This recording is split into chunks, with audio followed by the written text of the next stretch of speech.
Time to wake up. It's Saturday morning. Find some milk and cereal. Grab a bowl and spoon. No, a bigger spoon.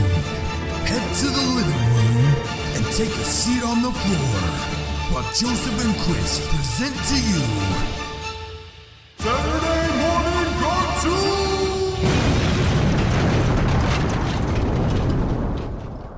Hello, everybody, and welcome to Cartoon Boom! This is your show where we wake up with the Saturday morning sun, popped on the floor with the big bowl of sugary cereal, and watch all your favorite cartoons, both old... No. Oh, I got it. Both old and new. I'm Joseph. And I'm Chris. Ooh, that was sassy. Sassy Yeah. Chris. Sassy Chris. Yeah. I don't know, man. I don't care anymore. I don't care anymore. This has gotten me beyond the point of caring about anything about life, about my own health. Because this morning, we watched Sonic Underground. Should have stayed underground. Sonic Underground. Sonic. Where they tell the story of what's going on. Mom left her kids. This song is like just a very, very long, like minute 20 narrative about this huge backstory in the most dramatic fashion about like how Sonic is a triplet, like has a brother and sister. There's a prophecy. Their mother splits them up, leaves them behind, and they grow up to become freedom fighters and musicians. God. One of them's green. The other's a girl. And they're all voiced by the same frickin' person and sound exactly the same. Well, which was okay with Manic and Sonic, of course, but once it got down to Sonia, it was like, oh god, that's very noticeable and distracting. It's like, hey, I'm so fast, and then Manic's like, yeah, I'm so fast, and then Sonia's like, yeah, I'm so fast. And it's like, oh god, it's no. But Manic's not fast. Manic is just a thief. Yeah, that's his ability. I don't like anyone anymore. I just don't like anything. Who suggested this to us? Man, Chris Perez, like, come on, man. What did we do to you? Why do you hate us, Chris Perez? Yeah, like, I feel like I've seen your name before. I feel like you must have suggested something to us before. And, like, I think if it was something really bad, it would have stood out more. And I would have like put your name on a naughty list or something like Santa Claus style. But like, I don't know. What did we do wrong that you decided it would be funny to do this? Yeah. What did we do to deserve this? Okay. So would you say this is the worst Sonic we've seen so far? Oh, man, that is tough. So like, there's a big debate. I know that there's a debate like in the ether of what is worse, this or Sonic X.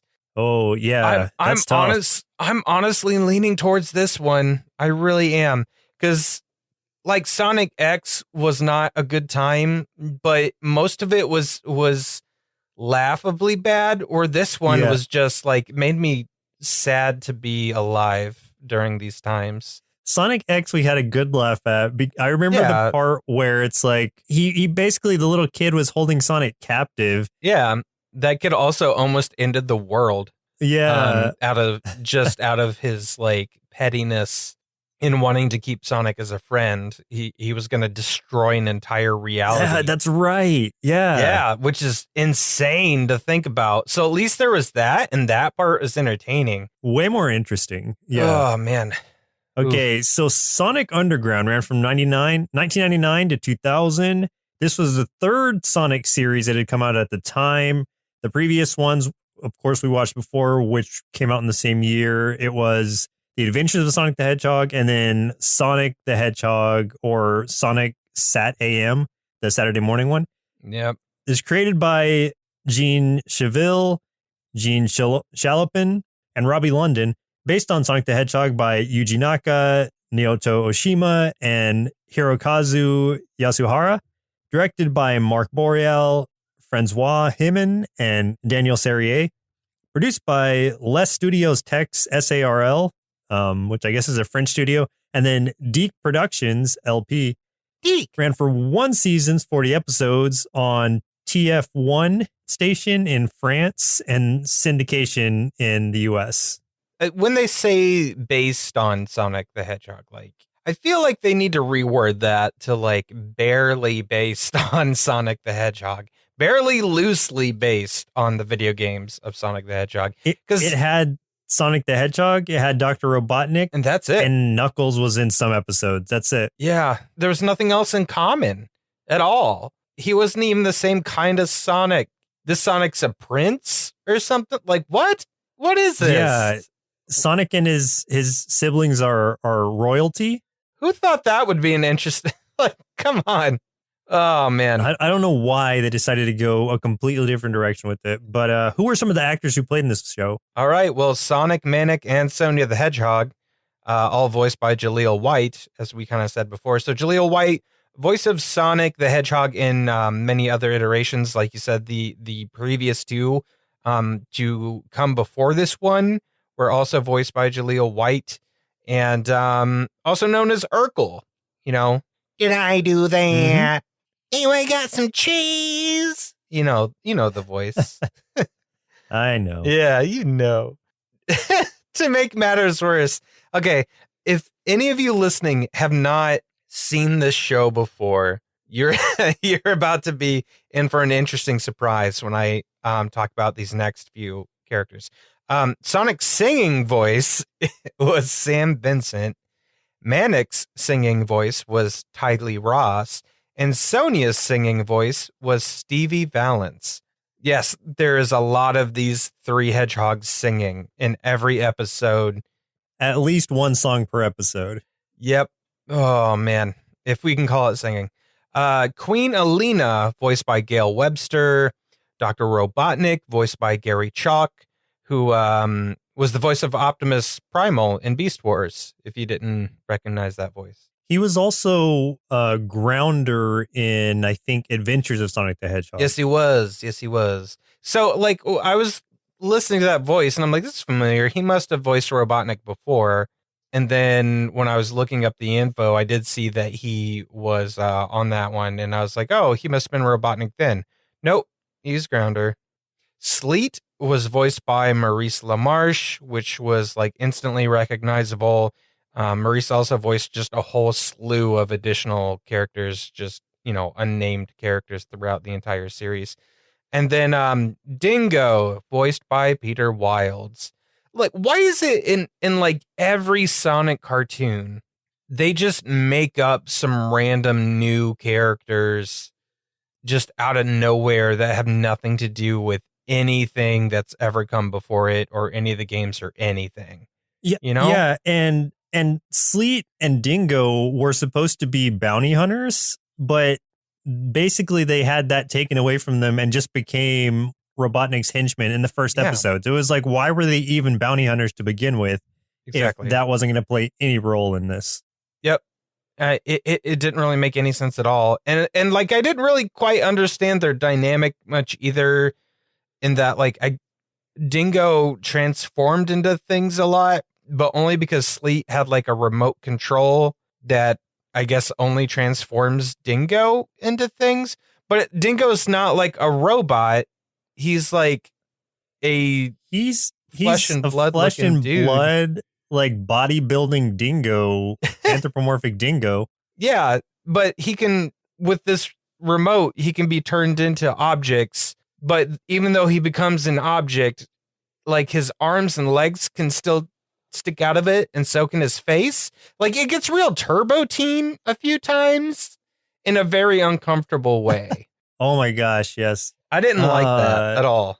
No, that was, on top of everything else, that was very confusing. And I was the same as you. I was really confused about their dynamic in general and how all of that came to be. It was almost like they were like, I don't know, I have an idea for a character. Let's make him a dingo, but let's also make him Gumby. That might be fun. And they're like, oh, okay. Like, let's make this big bodyguard looking dingo with some tiny Ben Franklin glasses. Yeah. But also make it to where he's Mr. Fantastic and can change into different shapes, but only because his friend Sleet is transforming him. he's not doing this by his own free will. And this remote knows no bounds because you can turn a person into a baby carriage or a Venus flytrap or a hot dog stand and fill it with chili. That's messed up. So for a few tasty marshmallows out of our big bowl of Sonic Underground cereal, this is not a sequel or a spin-off to any of the other earlier Sonic programs, but a new series altogether. This show marks the first appearance of Knuckles in a mainstream television show. It is also the first show in which Tails, another major character, does not appear. We didn't get to see Knuckles at all, but I think he's only in 4 out of the 40 episodes, so it makes sense that we didn't catch him. The last Deke Sonic the Hedgehog cartoon to feature Jaleel White as the voice of Sonic. I mean, I feel like after this, he probably quit. He's probably like, no, this isn't even a Sonic thing anymore. This is just garbage. Sonia is the only triplet that has a neck, while Manic and Sonic do not have one.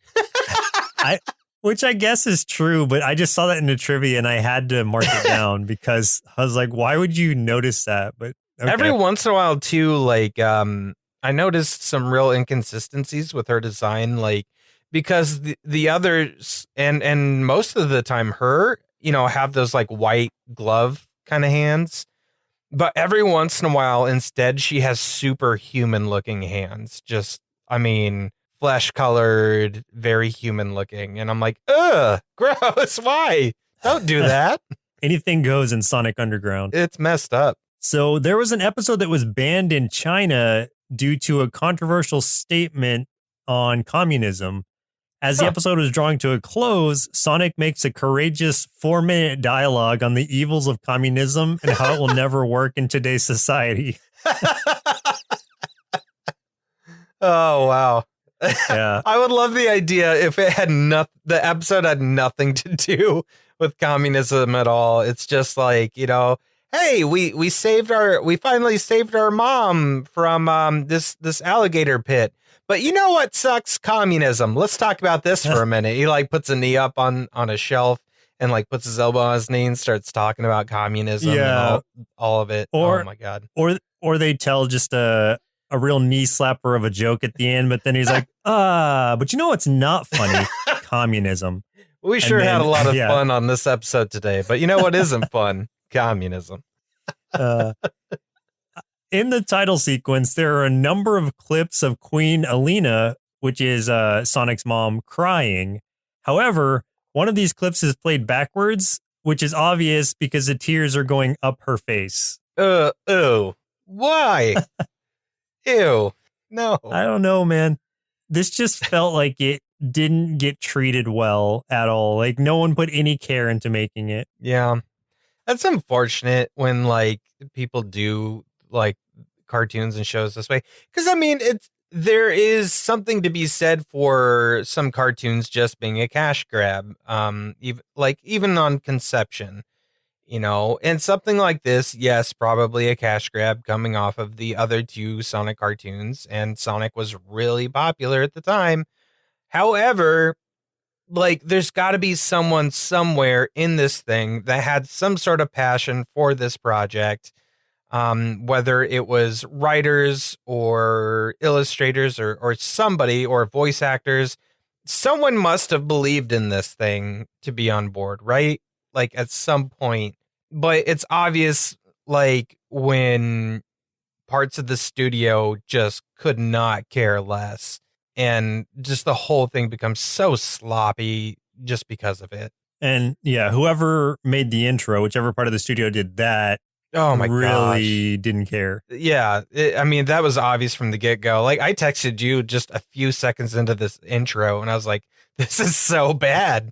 Like I could not believe it just seconds into it. And I could see how awful it was. Like just that part, like how little thought was put into it. I was like, oh man. Had you ever heard of this one before? Not until it was suggested to us. I only knew of like, I don't know. There's so many Sonic cartoons. Like they're all so confusing.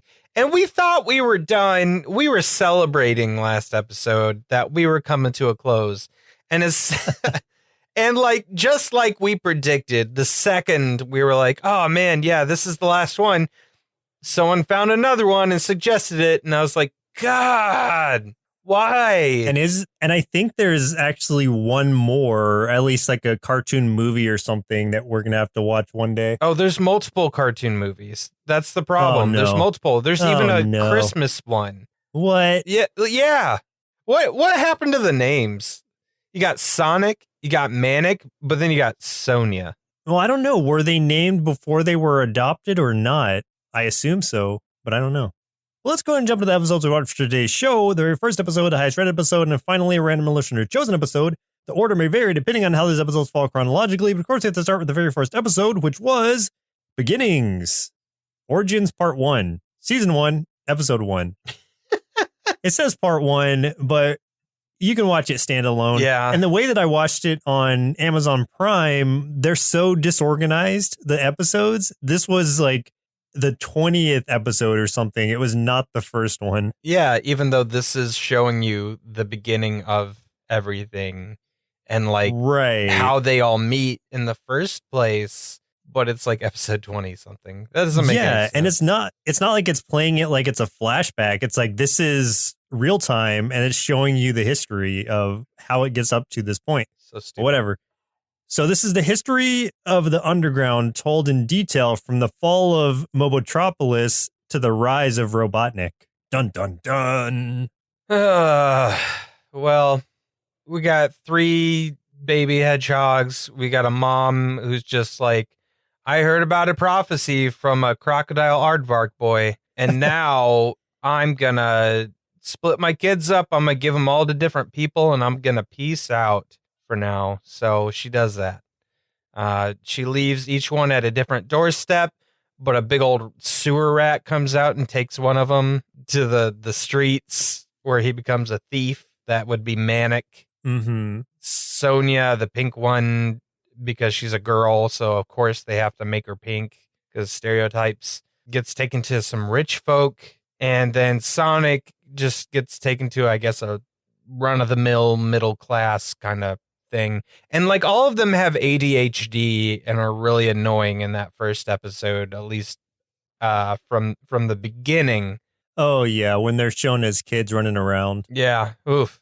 But like one thing I thought was weird is like eventually, and I don't know exactly how it happens, but I guess Robotnik gets wise on where they are and like starts sending his what does he call them, SWAT bots, that all the guys that look like Doom Guy, just with different colors. So he sends like Doom Guy with Magneto colors. Yeah, he sends all the Doom guys after all of the pseudo parents of these people. And like the ones taking care of Sonic are like, hey, head to Uncle Chuck, who is basically Sonic the Hedgehog with a mustache. He's got like this hidden underground layer in like a junk pile. And I'm like, wait a minute. For one, he looks like he honestly would be related to Sonic. And 2, he's so well hidden. He's got like this underground like base and stuff. Like, why didn't the mom just leave all 3 of them with that guy in the first place? Because I'm thinking this. I'm like, Uncle, quote unquote, Chuck, who looks just like Sonic. You know that's the dad. Come on. You know that's Daddy Hedgehog. But he's an old man. Like, he's a grandpa hedgehog. Hey, man, you know, girls got to get it where they get it, you know? Like, don't... I guess. Don't shame her. But he's just like, it's going to be all right, sonny boy. Like, he uses all, like, the old man lingo and everything. Yeah. He's leading the freedom... Or he's not leading it, but he's part of the freedom fighter force, and that's where Sonic ends up in his middle class area, I guess. Like you said, Manic is in lower class, a lower class citizen slums. as a thief in the slums, raised by a giant roach, which is fun. Yeah. We see Sonic like basically already working with the Freedom Force or Freedom Fighters.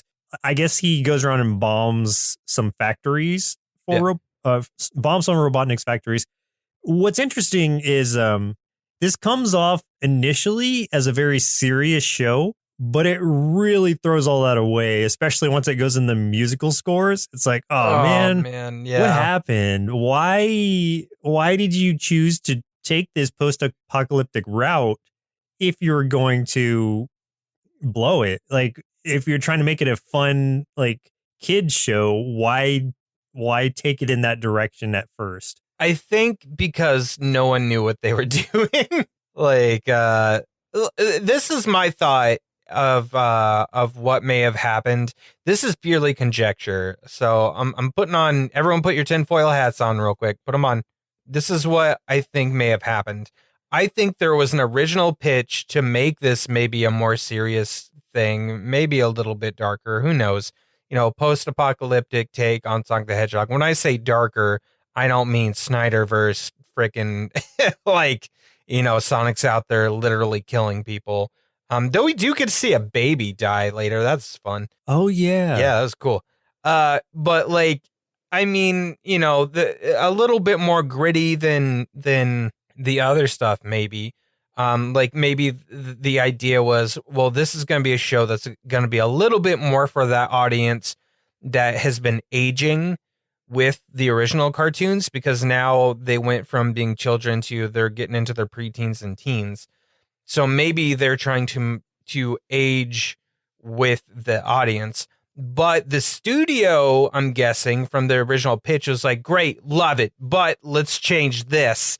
And they ended up changing so much of it that this show is a hodgepodge of garbage that makes no sense.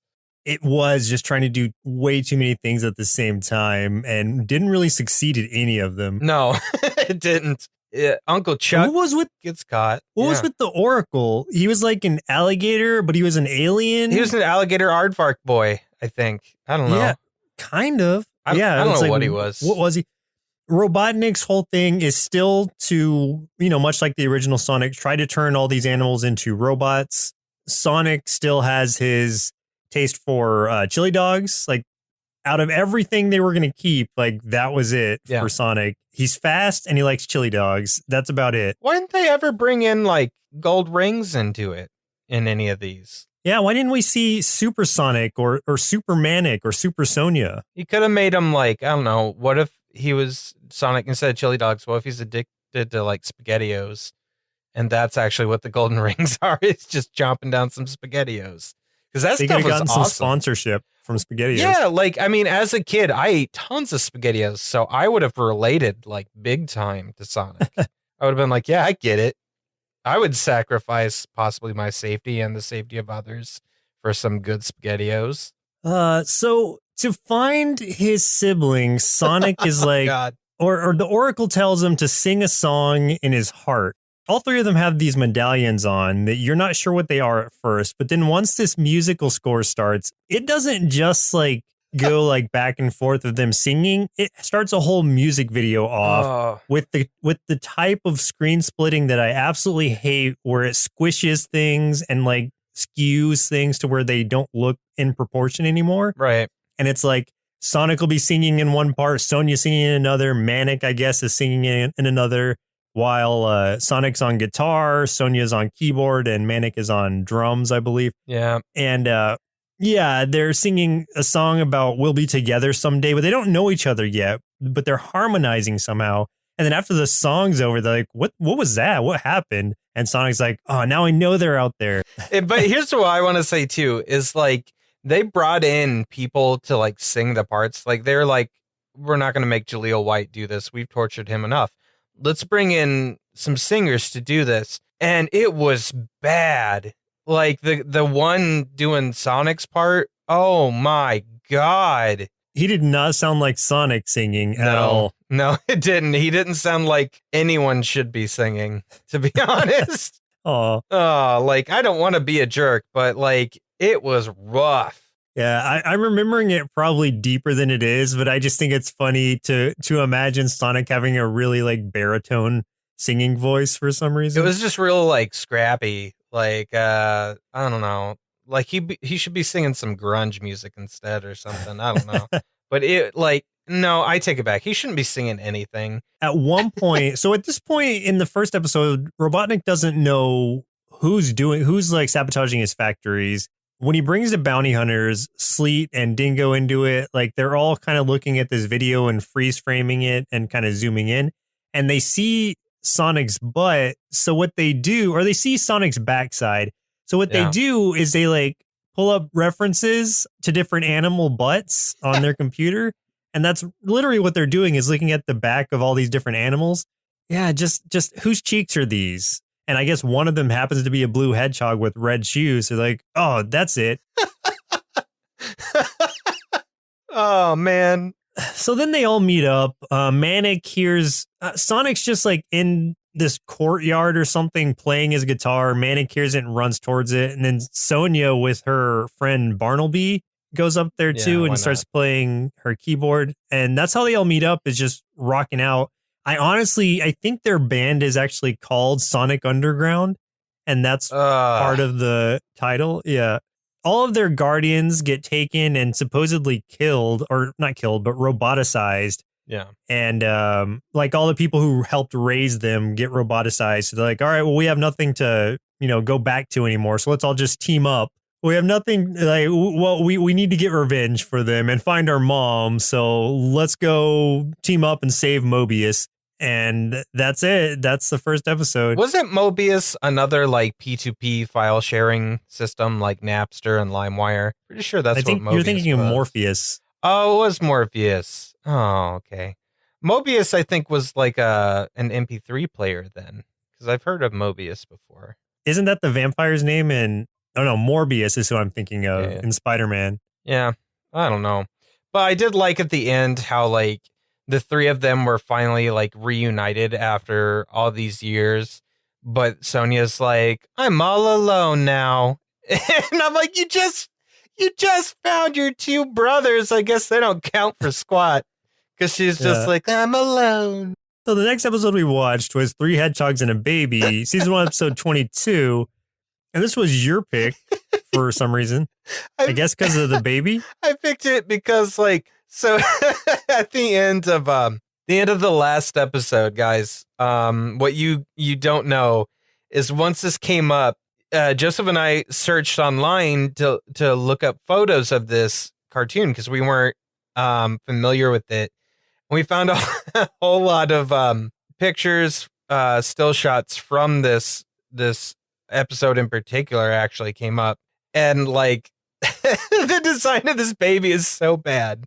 Like its face is awful in so many shots, and that is the entire reason I chose this episode, was just so I could see it, and it did not disappoint. Yeah, because we thought it was Baby Sonic at first. Yeah, it's definitely not. But for a short synopsis, Sonic, Manic, and Sonia find an abandoned baby in an alley and begin to search for the baby's parents. We start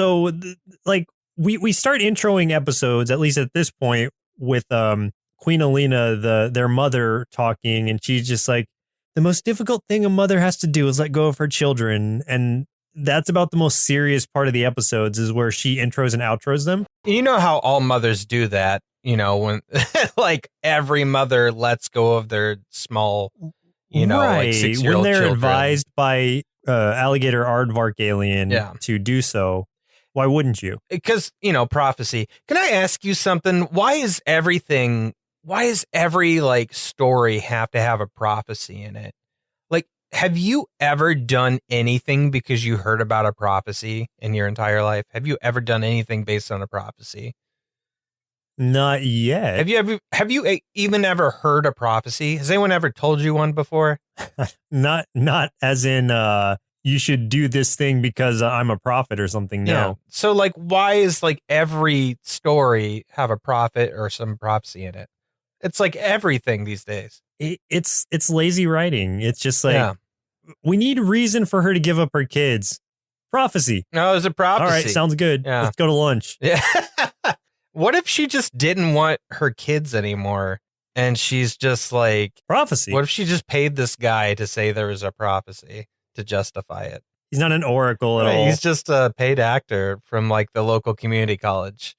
Like, here, I saw that you want to earn some extra, like I can get you like a half credit towards your major if you if you dress up in robes and just walk around screaming about prophecies so I can get rid of my stupid kids. And then Sonia goes like to community college in the evenings to like get some extra credits in, and she sees him like teaching an acting class. Right. She's like, "Hey, aren't you the Oracle of Delphius?"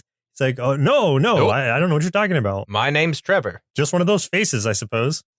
So anyway, Manic's power is being a thief, so he's picking locks and stealing stuff throughout the show. Honestly, Sonic's the only one who actually has any ability, which is his fast running. Like, I thought that was just something that Hedgehogs had in this universe, but no, it's just Sonic. Sonic's a mutant, and the rest of them are just normies. Well, I think in the wiki, I think it says that Sonia has super strength, but I don't think we ever see it. We never get to see that. Like, she does machines. We know that. Wait, when you say does machines? No, I mean, not just Donatello. She does machines. Oh, okay. Like Okay. She's a hacker. She hates getting dirty, is skilled at gymnastics and karate, and possesses superhuman strength, a photographic memory, and the ability to spin in a cyclonic manner similar to the Tasmanian devil. Wow. We never see that. Yeah, we didn't see her. I don't think we saw her do any karate. We definitely saw no super strength, and we never saw her spin around. I don't buy it. So what are Manic's powers? Just stealing. That's literally it. So the baby in question is a robotic baby that Robotnik sets up that has like spy cams in its eyes, so that he can find this baby sanctuary, or this baby like area called Sanctuary, where the freedom fighters are raising their children, because he plans on blowing that up and killing all those children. As you would. I mean, it's pretty diabolical. Yeah. But they mistake it, of course. They mistake the baby for an actual baby. So they grab it to, find its mom. Manic is the one who's kind of left, because he has no powers and is only a thief, is left babysitting it while the others go out and do important work. And so he is like really resistant to it at first, then becomes really attached to the baby. But all the while, the basket that the baby's being carried in is Dingo, because Sleet transformed him into a baby basket. But it's so weird because this baby basket has Dingo's face on it. You can clearly see it in a lot of the shots. It's like, how is this not giving anyone else pause that this basket has a face and it's looking at you? And it like moves around too. Like they leave the room and his like arms and legs will pop out and he'll like crawl around and be in a different spot later. It's like no one figures, like they don't even think it's suspicious. Like they just acknowledge it and accept it as life, It's so weird. He names the baby Hip the Hedgehog, or Hip Hedgehog. How does this baby poop? It's a robot, yet somehow it is soiling this diaper. It has to, because Sonic changes its diaper. Yeah, and that diaper gets like heavy, like it's got weight to it, and apparently like it smells because like it's grossing everybody out. So it's like somehow Robotnik invented a robot that can make legitimate poop. What an interesting... I guess Robotnik literally filled it with feces so that it could soil its diaper. So hang on, I'm trying to just figure out how this worked. So did Robotnik himself, or do you think he got one of his little cronies? Did one of them poop inside this baby robot and seal it up? Yes. How did this work? Maybe the robot was built around the poop? That poop. Yeah. Yikes. Or maybe he built it from a toilet. He took pieces it used to be a toilet. Used to be a toilet. He didn't flush on the last use. Hip the Hedgehog, formerly an outhouse. God. They're trying to... Right now, they're not at the sanctuary. They're just hanging out at their house. And so Robotnik's waiting patiently for them to do it, or impatiently, I guess. Finally, after Sonic and Sonia like leave Manic behind again, he's like, all right, well, I'm just going to take this baby to Sanctuary where he's going to be safe. And so they start not even like stealthily following him. And like, oh, crap, we should probably go invisible because we're literally right behind him and he hasn't noticed us yet. Yeah. The best part of this one is when they're chasing Manic after like he finds them out, or after like Sonic and Sonia come in and discover them. They start chasing Manic down to just to take him out, and he drops the baby, And I'm like, oh man, like I bet they're going to catch that baby at the last second, but they do not catch that baby. That baby hits the ground and explodes. The look on Manic's face, because he's the only one who doesn't know it's a robot at this point. Like he is just scarred for life. The best part too is the baby's face as it's falling too makes it so much worse for him because that baby's like giving him that face of like you've just killed me. Like it looks so sad as it's plummeting to its death. This is your fault. Oh God. Oh man, I was dying laughing so hard.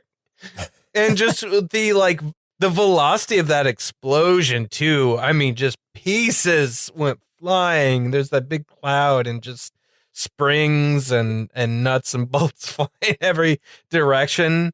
Oh, it was violent. I was honestly surprised that they let it hit the ground. I thought it was going to be a last second save. So that, kudos to them for going that route, I guess. Yeah, kudos for blowing up a child. For blowing up a robo baby. Such violence. Yeah, that was good. One thing I did want to point out is that through a lot of this episode, one of the big jokes that they kept coming back to was just the amount of like torture and annoyance that Dingo had to withstand being the basket for this baby because it acted like a normal baby. Lots of screaming, crying, burping. The only thing that would soothe it would be Manic playing the drums. So he's always playing the drums and it was like giving him a headache and stuff. And like the only thing I could think is like Dingo is me in this episode because I was feeling just as annoyed and just sad as Dingo. So like my heart went out to that character for this one. Dingo puts up with a lot. He gets tortured a lot too. And it can't be very comfortable being transformed into these objects like that. No, definitely not. Gotta hurt. Yeah, Dingo basically just went through hell. Like the kind of hell that like parents of toddlers that are like, let's say like multiple toddlers going through the terrible twos.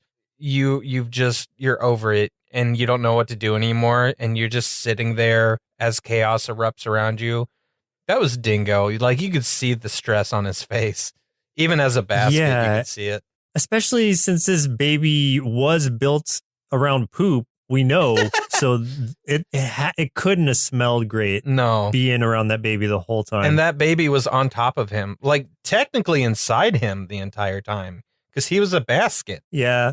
The more we talk about this, the worse this episode gets, man. This is getting grosser and creepier. It gets even worse for him the longer it goes. Yeah. So we find out, well, this episode at least, we find out that all of their amulets around their necks turn into instruments.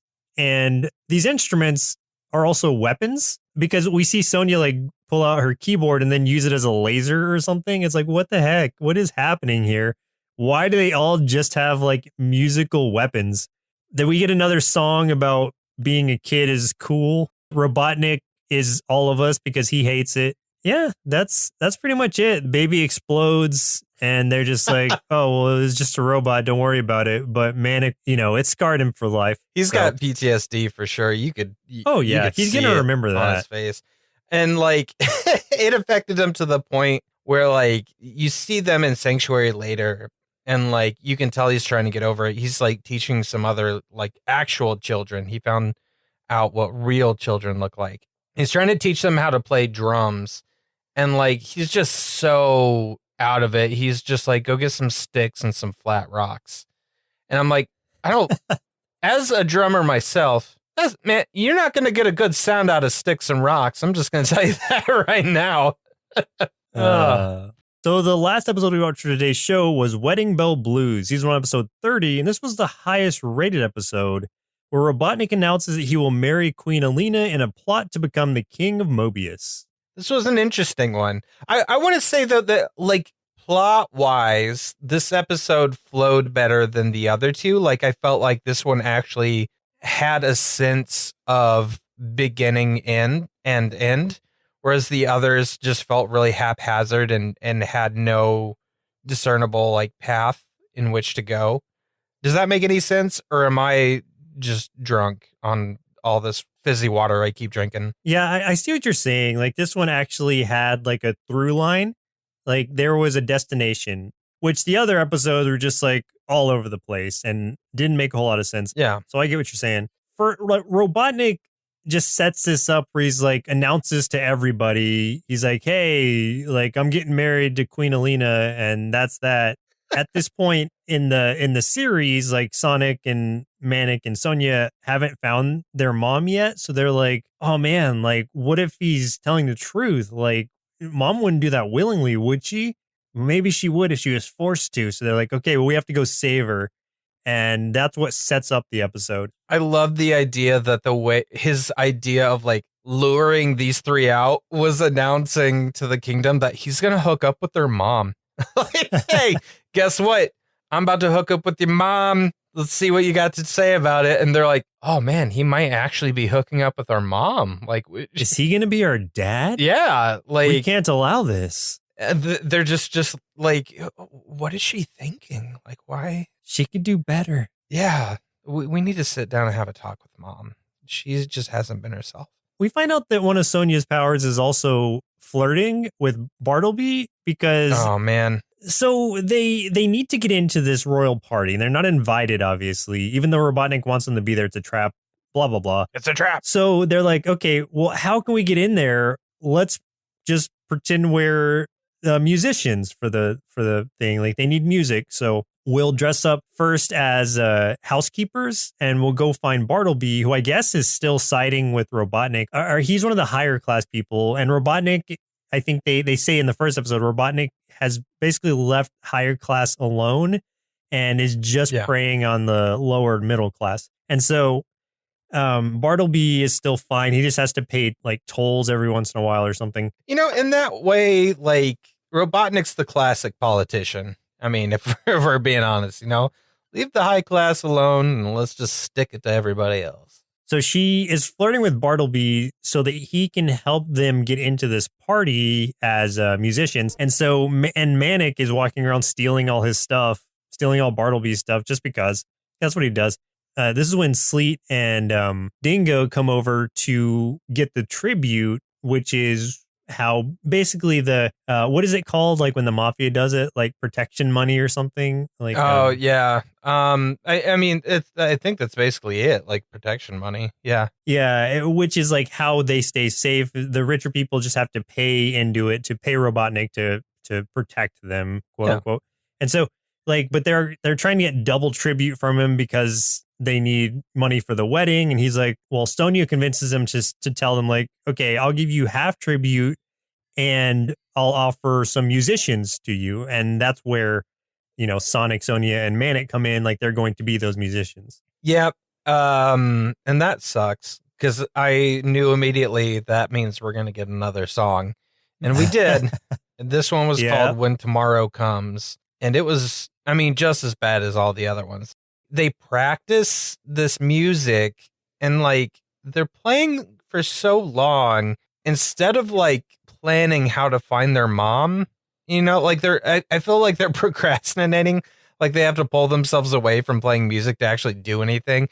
And like they have Manic keep playing his drums a little bit afterwards while they plan so that no one could really listen in on them. But it's revealed not too long after that they actually have like a little stereo to play music, so they could have just used that the whole time.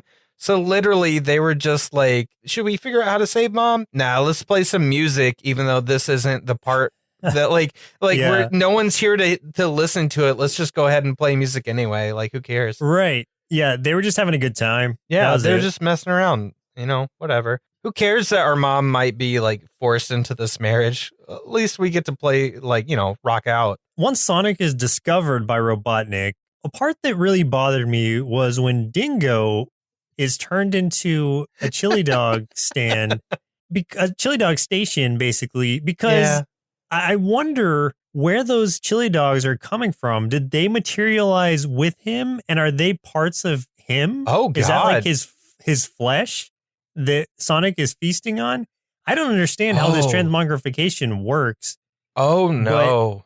I didn't think about that. we never saw anyone put the hot dogs into the, Right. the basket thing. Because they just appeared with him. Right, because they did make a point of showing them dump the chili into the vat of the hot dog stand, but not the hot dogs were already there. Yeah.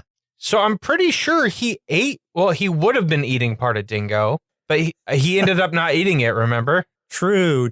Maybe they knew that was going to be troublesome, so they backed away. I don't think they thought any amount into it, Joseph. I don't think they did at all. What are we supposed to think here? This is disturbing. Let me complicate this even more. So he gets the hot dog, which means that he separates a piece of Dingo's body away from the rest of Dingo. And then they change Dingo into a Venus flytrap, like a really big one, which eats Sonic. But then Sonic still has the hot dog thing. So it's is that no longer a part of Dingo's body then? But then he throws it down the throat of the Venus flytrap because it's a spicy chili dog, which sounds delicious right now. And man, every time I watch a Sonic cartoon, it makes me crave chili dogs. Anyway, he throws the spicy chili dog down Dingo's throat, which makes Dingo spit him out because it's too spicy for him. So it's Dingo then ate part of himself? Is that self-cannibalization? So he force-fed Dingo a part of himself so that he could escape. Yeah. Oh, that's weird. This is not good. This is, I don't know if we're allowed to talk about this anymore.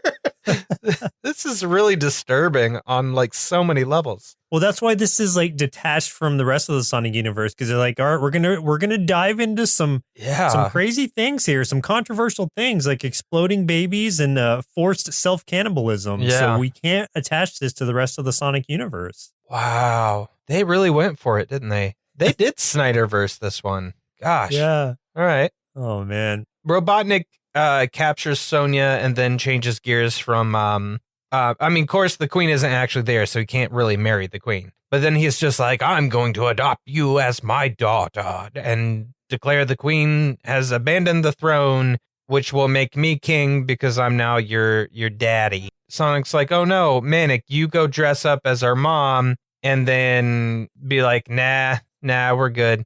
So Manic gets caught mid cross-dressing, gets thrown in a cell, but for 2 seconds because he immediately just gets up, dusts off, hot wires the door and walks out.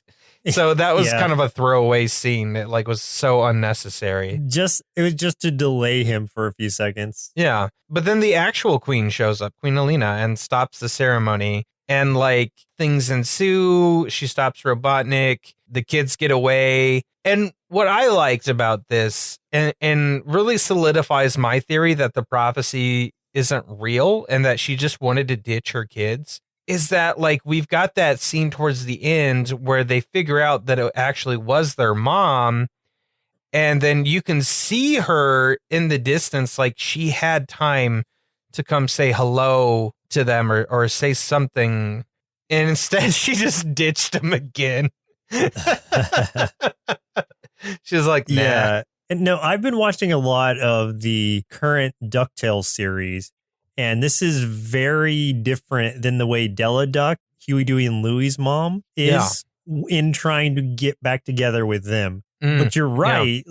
Alina had every opportunity to actually speak with her children and, group back up with them. But instead, she just ran off again. Yeah, she's no, thanks. She fears responsibility. That's what it is. Maybe she had him young. You think it was one of those MTV 16 and pregnant, but also a hedgehog kind of shows. Yeah, 16, pregnant, and a hedgehog. Yeah, I remember that show. One of those deals. And then she's just I can't. And then, MTV's oh, what if we make a show about it? But we just say there's a prophecy is the twist. I can't raise them. I still have a life to live. I don't want to judge, but she sucks. To be honest, she probably doesn't suck. I'd rather hang out with Queen Alina than these three. I don't like any of them. Maybe that's why. Maybe she saw how annoying her kids were in that brief period there and is you know what? I don't need them in my life, to be honest. No one does. I'm better off. Yeah.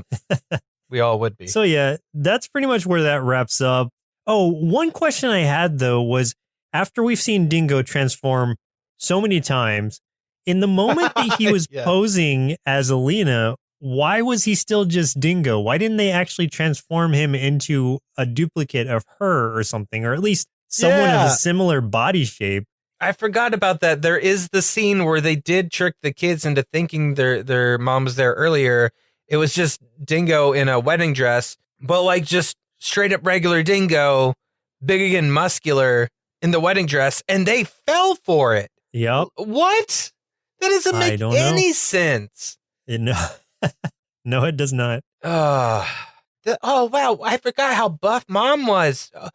Like, did she do CrossFit? I guess she just started doing that in the last few years. We haven't seen her in years. Maybe she's really been working out. She got real into keto and CrossFit in the years that she ditched us. Well, Chris, looks like it's about time we send our inner kids to team up with the Freedom Force against Robotnik and his goons, while also eating a chili dog formed from Dingo's flesh? Ugh. Then see what they thought of Sonic Underground. This cartoon sucks. Even the music's bad. Who keeps making these cartoons and why? Because they should be grounded forever, just like my cousin Ernie, who I haven't seen in 5 years. So I gave this cartoon 1 bowl of exploding baby cereal out of 5. At this point, we've covered just about every animated Sonic property. Some good, some bad. Needless to say, this one falls in with the latter. I feel like it was guilty of trying to do too many things at once and ended up falling quite short on most of them. They even tried to make it sort of post-apocalyptic, much like the Sonic Sad AM show that preceded it. Because of this, I'd assumed that it would have been a more serious show, but that was thrown out of the window quickly when they suddenly formed a perfectly in-sync band with summonable instrument weapons. And why does only Sonic have actual powers? Sorry, Manic, but being a kleptomaniac is not something to brag about. Overall, I'd give Sonic Underground 1.5 big bowls of Mobius Munchie cereal out of 5, and suggest you watch Sonic Boom instead.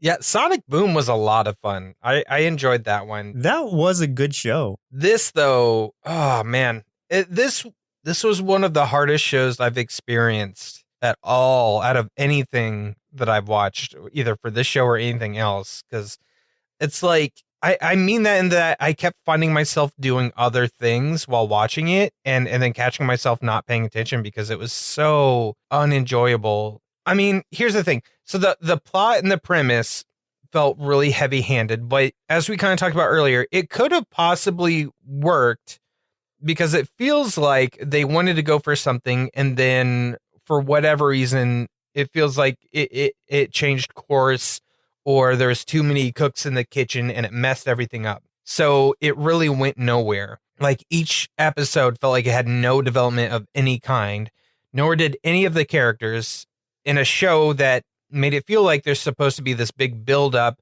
with this whole thing about the mom and the prophecy and all that. Each episode we watched felt so inconsequential to all of that.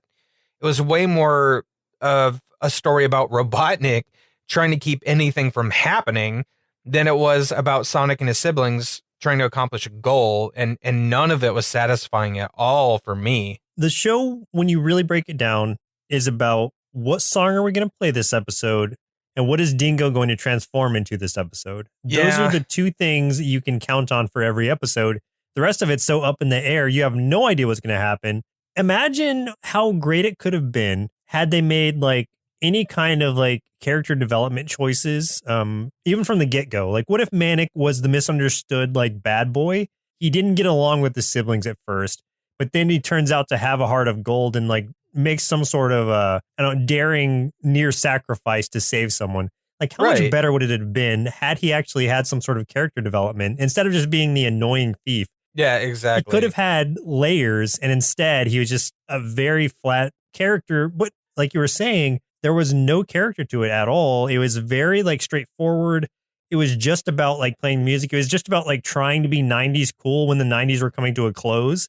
Yeah. And it just didn't work.